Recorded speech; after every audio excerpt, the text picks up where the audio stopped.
Hey everyone, this is Charles, and this is my very first 5 minutes with Charles video. And what I wanted to talk about for my first video is I had a conversation with a good friend that I hadn't spoken to for a number of years, just yesterday. And he wanted to get some advice on search engine optimization, or SEO.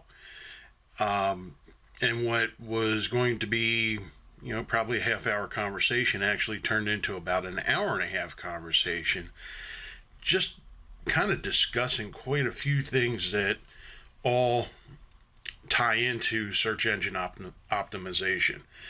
And there seems to be quite a bit of confusion or misinformation or misconception as to what good SEO is or what it really entails.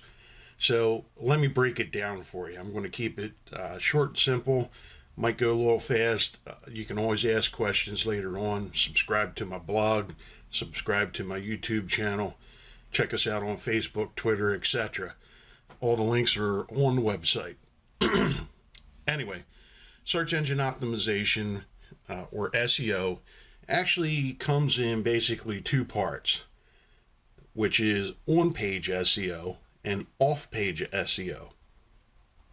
On-page SEO really only accounts for 25% of your search engine ranking. 1/4. The other 3/4 is your off-page SEO. So don't get all wrapped up into having the keyword, everything, worrying about what you should be doing on your website, because yes, it does make a difference, but not a huge difference. What you need to be focusing on is your off-page SEO. Off-page SEO comes in the form of other websites linking to your website with relevant content, and that is mainly your social media pages. You should be connecting your business website to your social media, and your social media should have a business, for example, like Facebook. You can create a Facebook business page,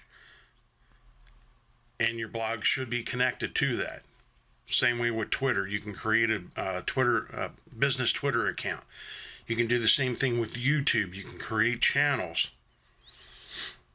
Instagram, Pinterest, all those, you should have your business on them, and it should be a specific business page that you are linking to and back to your website.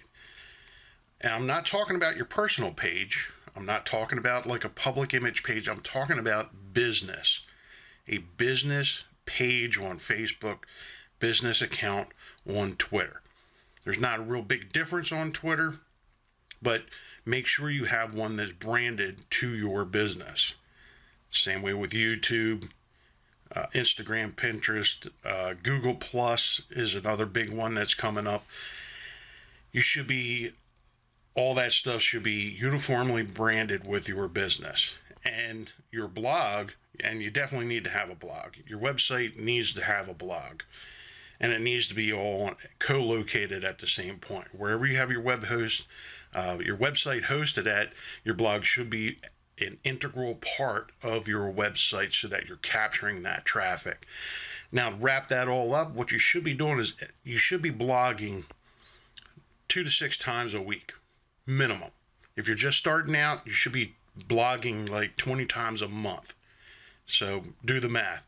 4 times a week. 4 to 5 times a week. My bad. Yeah, I granulated. But you need to be blogging often. You need to be creating that content, and that content needs to be syndicated out to Facebook, Twitter, YouTube, Pinterest, Instagram, all those. Every single social media site that you have an account on, you need to be syndicating your content from your blog to that social media. That creates backlinks to your site, and that increases your SEO, or your search engine ranking. Now, SEO comes into play with your titles, the actual content, using some keywords in your content, but you don't need to go crazy.